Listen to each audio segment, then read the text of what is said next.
ஒற்றை காலை நொண்டி நொண்டி ஒரு கண்ணுக்கு பேண்டேஜ் போட்டுக்கொண்டு அவரும் வந்தார். அவருடைய பெயர் தான் மோஷே டயான். அவர்தான் பாதுகாப்பு அமைச்சர். இப்போ ஹமாஸ் அத்தனை குண்டு போட்ட உடனே ஒருத்தர் நொண்டி நொண்டி வராம கண்ணெல்லாம் மூடி இல்லாம கெத்தா ஒருத்தர் வராரு.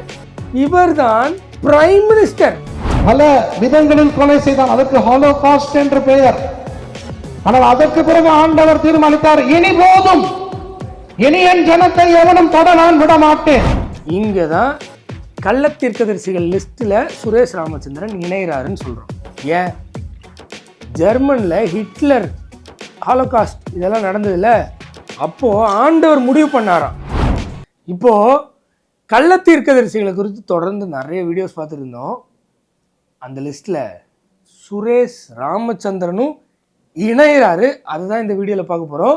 அது ஏன் இணைகிறாரு, எதனால இணைகிறாருன்னு வீடியோ கடைசி வரைக்கும் பாருங்க, கட்டாயம் உங்களுக்கு புரியும். இன்னொன்று முக்கியமாக சொல்கிறேன், வீடியோ கடைசி வரைக்கும் முதல்ல என்ன சொல்கிறாங்கன்னு பாருங்க, அதுக்கப்புறமா கமெண்ட் பண்ணுங்க. சும்மா கியாமியான்னு கதறாதீங்க. வாங்க வீடியோக்குள்ள போய் பார்க்கலாம். வேதத்திற்கு எதிரான கிறிஸ்தவர்களை வறுத்து எடுக்க போறோம். வாங்க. இஸ்ரவேலின் ரகசிய புலனாய்வு துறைக்கு ஒரு தகவல் கிடைக்கிறது. என்ன தகவல்? இவர் எதை பத்தி பேசியிருக்காருன்னா 1960s நடந்த ஒரு விஷயத்தை பத்தி பேசிட்டு இருக்காரு. 1967 ஆண்டு ஜூன் மாதம் 11ஆம் தேதி ஒரே நேரத்தில் Syria, Lebanon, Jordan, Iran, Iraq, Saudi Arabia, எகிப்து என்ற நாடுகள் எல்லா முனைகளில் இருந்தும் இஸ்ரவேலை தாக்கி அந்த இடத்திலே அணுகுண்டை போட்டு அவர்களை அழிப்பது. ஓகே, இஸ்ரேலுடைய உளவாளிகளுக்கு இந்த நியூஸ் தெரிஞ்சிருச்சு. சரியா? எந்த நியூஸ்? இத்தனை நாடுகள் சேர்ந்து அவங்கள கார்னர் பண்ணி ஒரு இடத்துக்கு வர வச்சு அணுகுண்டு போட்டு அடிக்க போறாங்கன்ற நியூஸ் தெரிஞ்சிருச்சு. இப்போ இந்த வீடியோ ஃபுல்லாக தலைவர் என்ன சொல்லுவார்னா, ஆண்டவர் இஸ்ரேலோட இருந்தாங்க, அதனால இதெல்லாம் தெரிஞ்சிருச்சு, இதெல்லாம் நடந்துருச்சுன்னு சொல்லிகிட்டே இருப்பார். இப்போ நம்ம கேள்வி என்னன்னா, ஹமாஸ் இத்தனாயிரக்கணக்கான ராக்கெட்டை விடுவாங்க அப்படின்னு இஸ்ரேல் புலனாய்வுத்துறைக்கு தெரியாம போனதின் காரணம் என்ன? ஆண்டவர் இஸ்ரேலோட இல்லைன்றதுனாலயா? இப்போ இஸ்ரேலோட இருந்ததுனால தான் இப்படி அப்படின்னா, இஸ்ரேலோட இல்லாததுனால தான் இப்படி அப்படின்னு கேட்க முடியுமா? எங்க அவர் இஸ்ரேலோட இருந்ததுனால தான் சொன்னாருன்னு யாராவது முட்டு கொடுக்க வந்தீங்கன்னா வீடியோ ஃபுல்லா பார்த்துருங்க. உடனே பாராளுமன்றம் பதறியது, கினெசெட் பதறியது. அவர்கள் எல்லா அமைச்சர்களையும் மந்திரிமாரையும் கினெசெட்டுக்கு வரவழைத்தார்கள். அப்போது ஒருவர் ஒற்றை காலை நொண்டி நொண்டி ஒரு கண்ணுக்கு பேண்டேஜ் போட்டுக்கொண்டு அவரும் வந்தார். அவருடைய பெயர் தான் மோஷே டயான். அவர்தான் பாதுகாப்பு அமைச்சர். இப்போ ஹமாஸ் அத்தனை குண்டு போட்ட உடனே ஒருத்தர் நொண்டி நொண்டி வராம கண்ணெல்லாம் மூடி இல்லாம கெத்தா ஒருத்தர் வராரு. இவர் தான் பிரைம் மினிஸ்டர். பாதுகாப்பு அமைச்சர் இல்ல, prime minister of Israel. Prime மினிஸ்டரே வராரு. எதுக்கு? ஹமாஸ் குண்டு போட்ட உடனே என்னன்னு பார்க்கறதுக்கு. இப்போ அங்கே அவர் சொல்ற பழைய கதையில என்ன நடக்குது? குண்டு போட போறான்னு புரிஞ்சுக்கிட்டு நொண்டி நொண்டி ஒருத்தர் வராரு, பாதுகாப்பு அமைச்சர். இங்க குண்டு போட்டு அடி வாங்கினதுக்கு அப்புறம் ஒருத்தர் வராரு, பிரைம் மினிஸ்டர். அவரும் வருகிறார். ஒற்றை கண்ணிலே பேண்டேஜ் கருப்பு போட்டுக்கொண்டு கால் நொண்டி நொண்டி கம்பு ஊட்டி கொண்டு வந்து அவரும் உட்கார்ந்து கேட்கிறார், என்ன, ஏன் கூப்பிட்டிய? அப்போ சொல்லப்படுகிறது, தெரியுமா சங்கதி, நம்மள அடிக்க வாராம். எவன் அடிக்க வாராம்? எல்லாரும் Syria, Lebanon, Saudi Arabia, Jordan, Iran, Iraq, எகிப்து. இந்த வாட்டி அடிக்க வர்றாங்கன்னு கினெசெட் கூடல, அடிச்சிட்டாங்க அப்படின்னு கூடுது. சரி, அதுலேயும் ஒரு மிகப்பெரிய வித்தியாசம் என்ன தெரியுமா? சிரியா, லெபனான், ஈஜிப்ட்னு அவர் இழுத்து சொன்னார்ல. ஏன்னா அவ்வளோ நாடு வந்துருச்சு, அதை அசால்ட்டாக இஸ்ரேல் சுண்டி விட்டுருச்சு, அதனால ஆண்டவர் அவர் கூட இருக்காருன்னு சொன்னார். இப்போ கேள்வி என்னன்னா, துளியோண்டி காசா, அதில் ஒரு ப்ராக்சி அமைப்பு ஹமாஸ். இவனுங்க வல்லரசான இஸ்ரேல், நம்பர் 1 நாடுன்னு சொல்லப்படுற இஸ்ரேல் போட்டு சம்மடி அடித்தானுங்க. ஆயிரக்கணக்கான ராக்கெட் விட்டாங்க, அதில் கொஞ்சம் தான் உளுந்துது. ஆனால் உளுந்துது. பாதிப்பு தான். யார்கிட்டருந்து? துளியோண்டு நாடுகிட்டேருந்து. இந்த துளியோண்டு நாடை எதிர்த்து, நாடு கூட இல்லை பாஸ், ப்ராக்சி அமைப்பை எதிர்த்து இஸ்ரேல் களம் இறங்குது. திரும்ப வரானுங்களா? என்ன ஐயா திரும்ப வரானுங்கன்னா அந்த 19 வருஷத்துக்கு முன்னால் அடி வாங்கிட்டு ஓடுனாங்களே, அந்த ஓடுன வேகத்துல திரும்பி வரல. ஓடி ரொம்ப ஆயுத பலத்தெல்லாம் ஏற்படுத்தி ரஷ்யா எல்லாம் உதவி செய்தான். மிக் விமானங்கள் வச்சிருக்கிறாங்களா 5000க்கு மேல. என்ற தெய்வமே, இப்ப அப்படி இல்லை, ஓடி ஒளிஞ்ச ஹமாஸ் தான். ஆனா இப்படி ரஷ்யாலாம் உதவி செஞ்சு மிக் விமானங்கள்லாம் வச்சு கொஞ்சம் கொஞ்சம் உதவி பெற்று ப்ராக்சி அமைப்பு தானே, அப்படி இப்படி சேர்த்து ஒரே டைம் அடிச்சுது. எல்லா நாடுகளும் T4 ரக யுத்த டாங்கிகளை வைத்திருக்கிறார்களாம். நீ என்ன சும்மா அவனுங்களா திரும்பி வரானுங்கன்னு கேட்கிற? இது 1948 அல்ல தம்பி, இது 1967. இது 1967 இல்ல தம்பி, இது 2024. இஸ்ரேல் எவ்வளோ பெரிய வளர்ந்த நாடு, புரியுதா இல்லையா? அன்னைக்கு மோசே டயான் அந்த கேள்வி கேட்டாரு அப்படின்னு நீங்கள் சொல்கிறீங்க. அதெல்லாம் உண்மையிலே கேட்டாரா, இதெல்லாம் பேசினாரான்னு யாருக்கும் தெரியாது, நீங்கள் கதை விடுறீங்க. சரி, அன்னைக்கு நிலைமை அப்படி. இன்னைக்கு 2024 இஸ்ரேல் எப்படி தெரியும்ல, சும்மாவே அப்படி. நீங்கள்லாம் பில்டப் பண்ணது எப்படியோ. அப்போ மோசே டயான் சொல்லுகிறார், இருந்தாலும் அன்னைக்கு இருந்த அதே ஆண்டவர் இன்னைக்கு நமக்கு ஆண்டவராக இருக்கிறாரு. ஓகே, இந்த பாயிண்ட்ல நெத்தன்யாகுவும் இதே தான். ஆக்சுவலாக மோசே டயான் அன்னைக்கு இருந்த ஆண்டவர்ல இன்னைக்கும் நமக்கு ஆண்டவராக இருக்காரே அப்படின்லாம் சொன்னாரான்னு தெரியாது, இவர் சொல்றாரு. ஆனால் நெத்தன்யாகு கண்டிப்பாக அதெல்லாம் சொன்னார், ப்ரூஃபோட இருக்கு பாருங்க.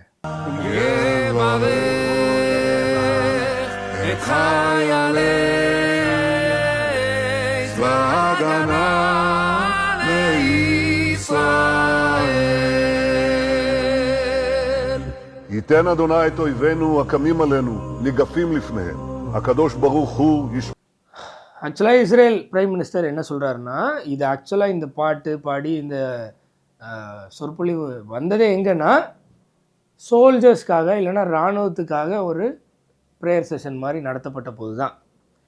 இப்போ இதில் ஒரு வித்தியாசமும் கிடையாது. ஏன்னா மோசே டயானும் பெஞ்சமின் நெத்தன்யாவும் அவர்கள் அறியாத ஒரு தேவனை தான், அதாவது மெய் தேவனை அவர்கள் அறியவில்லை. 2 பேருமே கிறிஸ்துவ தேவன் வந்தாருன்றதை நம்பலை. இன்னும் நியாயப்பிரமாணத்தின்படி யூதர்களாக இருக்கிறாங்க, அதாவது மாம்சத்தின்படி நாங்கள் தான் யூதர்கள், நாங்கள் தான் சொல்கிற கூட்டத்தில் இருக்கிறவங்க தான் இந்த 2 பேருமே. ஸோ இந்த 2 பேருக்குமே மெய் தேவன் யாருன்னு தெரியாது. சரியா? அவங்க இன்னமும் நம்பிட்டு இருக்காங்க இஸ்ரேல் தேசம் மாம்சத்தின்படி நாங்கள் தான் உண்மையிலே எங்கள் கூட தான் ஆண்டவர் இருக்காரு நம்புகிறாங்க. அதை விட காமெடி என்னென்னா, இன்றைக்கி 90% கிறிஸ்தவர்களும் அதை தான் நம்புகிறாங்க. இந்த சுரேஷ் ராமச்சந்திரனும் அதை தான் நம்புகிறாரு. அதனால தான் இஸ்ரேலுக்கு சப்போர்ட் பண்ணி அவ்வளோ பேசுகிறார். இப்போ இதெல்லாம் எதுக்கு சொல்கிறேன்னா, பெஞ்சமின் நெத்தன்யாகு பிரைம் மினிஸ்டர் இன்னைக்கு ஹமாஸ் குண்டு போட்டதுலேருந்து வார் ஆரம்பிச்சது இல்லையா, அதுக்கு தலைமை தாங்குறவரும் அதை தான் நம்புகிறாரு. மோசே டயான் சுரேஷ் ராமச்சந்திரன் பயங்கரம் அப்படி இப்படின்றாருல, அவரும் இதே நம்பிக்கையில் தான் இருக்கார். அதே தாவீது இல்ல, நம்ம அதே கோலியாத்து தானே வருது. அது ஒரு பட்டயத்தை கொண்டு வந்தான்னா 20 பட்டயத்தை கொண்டு வந்தான்னா நமக்கிட்ட அந்த ஒரு கல்லு ஒரு கவனம் இருக்கத்தானே செய்யுது. இதெல்லாம் மோசே டயான் சொன்னாரா இல்லையான்றது ஒரு பெரிய கேள்விக்குறி தான். சரி, சுரேஷ் ராமச்சந்திரன் கூட்டின்படி அவர் சொன்னார்னே வச்சுக்கோமே. நெத்தன்யாகும் என்னதான் சொல்லுவார் பாருங்க. Netanyahu rallied the nation by reminding them of the Passover story from the Bible. חודש ניסן שמתחיל הלילה. The exodus from Egypt reminds us that our people have withstood fierce storms. This gives strength. This gives hope. We survived Pharaoh, And though the battle will be hard and uncompromising, we will also survive Corona, with God's help and with yours. பார்வோன் அந்த கதையை சொல்லி அதுலேருந்து ஆண்டவர் நம்மளை விடுவித்தார்னா இன்றைக்கி கொரோனாவையும் அதே மாதிரி நம்ம ஃபைட் பண்ணுவோம் அப்படின்னு சொல்கிறார். இது வந்து இயல்பாகவே இஸ்ரேலில் நடக்கக்கூடிய விஷயங்கள் தான். பழைய ஏற்பாட்டிலேருந்து நிறைய இன்ஸ்டன்ஸை கோட் பண்ணி அதனால் இதை செய்ய போகிறோம், அதனால் அதை பண்ண போகிறோன்னு அவங்க வந்து அதையும் சேர்த்துப்பாங்க தான். ஸோ 2 பேருமே ஒரே பயணத்தில் இருக்கிறவங்க தான். ஏன்னா இப்போ இந்த வீடியோ முடிஞ்ச உடனே சுரேஷ் ராமச்சந்திரனும் அவருக்கு முட்டு கொடுக்குற ஆட்களும் அன்னைக்கு இஸ்ரேல் நல்லா இருந்தாங்க அதனால ஆண்டவர் கூட இருந்தார், இன்னைக்கு இஸ்ரேல் தவறிட்டாங்க அதனால 4 அடியை போட்டார் அப்படின்னு சொல்லக்கூடாதுல்ல. சொன்னார்கள், ஐயா நீர் தான் பாதுகாப்பு அமைச்சர், இது உம்முடைய பொறுப்பு, நம்மால் இந்த நாடுகளை அடித்து நொறுக்க முடியவே முடியாது, இனி முடியாது. அது அப்போ அதுவுமே அப்படி சொன்னாங்களான்னு தெரியாது, இவர் சொல்றார். சரி, இப்போ அப்படி நினைப்பாங்களா? காசா ஒரு ஸ்ட்ரிப்பு, இஸ்ரேல் அதுக்கு கம்பேர் பண்ணுவோம் மிகப்பெரிய நாடு, காசா ஒன்றுமே கிடையாது, அதில் உண்மை இல்லை. அதில் ஒரு ப்ராக்சி அமைப்பு ஹமாஸ், கம்பேரபிளி இஸ்ரேல் ஃபோர்ஸ் என்ன, பவர் என்ன, எவ்வளோ டெக்னாலஜி, அயன் டோம், நீ என்ன போட்டாலும் மேலேயே தடுத்துரும். இந்த அயன் டோமை தான் சுரேஷ் ராமச்சந்திரன் ஒரு நாள் இப்படி வரும்போது ராக்கெட் அப்படியே அங்கேயே வானத்தில் தடுத்துரும், ஆண்டவர் தடுத்துட்டாருன்னாரு. இப்போது இன் ஜென்ரல் எல்லாமே ஆண்டவர் தான். அயன் டோம் அவன் கண்டுபிடிச்சாலும் அந்த அறிவுக்கு பின்னாடி யார் தான் இருக்கா? படைச்சவர் தான் இருக்காரு. அது அயன் டோம் இல்லை, ரஷ்யா ஒரு டெக்னாலஜியை கண்டுபிடிச்சாலும் அதுக்கு பின்னாடி யார் இருக்கா? ஆண்டவர் தான் இருக்கார். இந்தியா சந்திராயன் அனுப்பினாலும் அதுக்கு பின்னாடி யார் இருக்கா? ஆண்டவர் தான். அப்படி ஆண்டவர் தான். ஆனால் இவங்க ஆண்டவர் தான்னா இது என்னமோ இஸ்ரேல் எதுவுமே பண்ணல, ஆண்டவரே அங்கேருந்து சுண்டி விட்டாருன்னு பேசுவார். உண்மையிலே பழைய காலத்தில். ஏன்னா இப்போ இருக்கிற மாதிரி இந்த அயன் டோம் இதெல்லாம் வெளியில் தெரியாத காலத்தில் அவரை யாரோ ஏமாற்றிட்டாங்க, அதனால் அவரும் ஏமாந்து எல்லார்ட்டையும் அந்த மாதிரி பேசிட்டார்.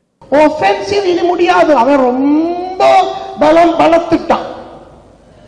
இப்ப டிஃபென்சிவ் மெஷர்ஸ் அதை எடுக்கணும். அமெரிக்கா கிட்ட கேட்போம் உதவி செய்ய சொல்லி, இங்கிலாந்து கிட்ட கேட்போம் உதவி செய்ய சொல்லி, ஏதாவது ஒரு விதத்துல இருந்து ஐக்கிய நாடுகள் சபை, இப்பெல்லாம் ஐக்கிய நாடுகள் எல்லாம் சபை இருக்குது, அவங்க கிட்டாவும் சொல்லுது பேசாம இருக்கிறோங்க, இவங்களெல்லாம் இப்படி பண்ண வேணாம்னு சொல்லு, இப்படி ஏதாவது நீ தானே ஐயா பண்ணணும், நீ இப்படி சும்மா அசால்ட்டா. அது அன்னைக்கு. ஆனா இன்னைக்கு சும்மா அசால்ட்டா சுன்ற லெவல்ல தான் இருக்கு சூழ்நிலை. எப்போ போன வருஷத்துக்கு முந்தின வருஷம் அக்டோபரில் அவங்க ஸ்ட்ரைக் பண்ணாங்க. யார்? ஹமாஸ் நிறைய பேரக்ஸ் போட்டாங்க, இவங்க அதுக்கப்புறம் அட்டாக் பண்ணாங்க இல்லையா? அப்போது இப்படி அசால்ட்டாக போக வேண்டிய சூழ்நிலை தான். மோசே டயான் உட்கார்ந்துக்கிட்டு சொல்றாரு, அட சும்மா இரு, நமக்கு இந்த தேசத்தை கொடுத்த ஆண்டவர் இனி எப்பொழுதும் இந்த தேசத்தை எங்களை விட்டு எடுக்க வைக்க மாட்டார் அப்படின்னு மோசே டயான் விசுவாசத்தில் சொல்லியிருப்பாரா இருக்கும். ஆனால் அது சொன்னாரா இல்லையன்றதே ஒரு கேள்விக்குறி தான். இவர் அடித்து விட்றாருன்னு நினைக்கிறேன். சரி, அப்படியே சொல்லியிருந்தாலும் எந்த ஆண்டவர் மோசே டயான்ட்டு அப்படி சொல்லியிருப்பாரு? ஹிட்லர் தான் 60 லட்சம் யூதர்களை பச்சையாக கேஸ் சேம்பர்களில் போட்டு பல விதங்களில் கொலை செய்தான். அதற்கு ஹாலோகாஸ்ட் என்று பெயர். ஆனால் அதற்கு பிறகு ஆண்டவர் தீர்மானித்தார், இனி போதும், இனி என் ஜனத்தை எவனும் தொட நான் விட மாட்டேன். இங்கதான் கள்ளத்தீர்க்கதரிசிகள் லிஸ்ட்ல சுரேஷ் ராமச்சந்திரன் இணைகிறாருன்னு சொல்றோம். ஏன்? ஜெர்மனில் ஹிட்லர் ஹாலோகாஸ்ட் இதெல்லாம் நடந்ததில்ல, அப்போது ஆண்டவர் முடிவு பண்ணாராம், இனிமே என் ஜனத்தை எவனையும் தொட விட மாட்டேன்னு. இதை சொல்கிறதுக்கு சுரேஷ் ராமச்சந்திரனுக்கு யார் அதிகாரம் கொடுத்தா? ஆண்டவர் முடிவு பண்ணாருன்னு எங்கே இருக்குது? யார் சொன்னா? ஆண்டவர் வந்து சொன்னாரா இனிமே நான் என் ஜனத்தை தொட விட மாட்டேன், இதுதான் லாஸ்ட் அப்படின்னு சுரேஷ் ராமச்சந்திரன் வந்து எக்ஸ்பிளிசிட்டாக சொன்னாரா? அதை மீறி தான், அதாவது ஆண்டவரே சொல்லிட்டாரு, அதை மீறி தான் இன்னைக்கு இஸ்ரேல் அடின்னு அடிச்சிட்டாங்களா? பாதிப்புகள்லாம் தெரியும்ல. இஸ்ரேல் ஆப்பனண்ட்டை இன்னும் பல மடங்கு அடிச்சிருக்கு, ஓகே. ஆனால் இஸ்ரேல் அடி வாங்குச்சுல, அடி வாங்கிச்சா இல்லையா? இனி ஒருபோதும் ஒருத்தனையும் தொட விட மாட்டேன். திருப்பி கேளுங்க. ஆனால் அதற்கு பிறகு ஆண்டவர் தீர்மானித்தார், இனி போதும், இனி என் ஜனத்தை எவனும் தொட நான் விட மாட்டேன். இனி என் ஜனத்தை எவனும் தொட நான் விட மாட்டேன் அப்படின்னு ஆண்டவர் தீர்மானித்ததா இவர் கள்ளத்தீர்க்கதரிசனம் அடிச்சு விடுறாரு. ஏன்னா நமக்கு வசனம் என்ன சொல்லுது? கர்த்தர் சொல்லாத வார்த்தை இன்னதென்று நான் எப்படி அறிவேன் என்று நீ உன் இருதயத்தில் சொல்வாயாகில் ஒரு தீர்க்கதரிசி கர்த்தரின் நாமத்தினாலே சொல்லும் காரியம் நடவாமலும் நிறைவேறாமலும் போனால் அது கர்த்தர் சொல்லாத வார்த்தை. அந்த தீர்க்கதரிசி அதை துணிகரத்தினால் சொன்னான். அவனுக்கு நீ பயப்பட வேண்டாம். சுரேஷ் ராமச்சந்திரன் துணிகரத்தினால் சொன்னான். அவனுக்கு சொல்லணுமா அவருக்கு சொல்லணுமா?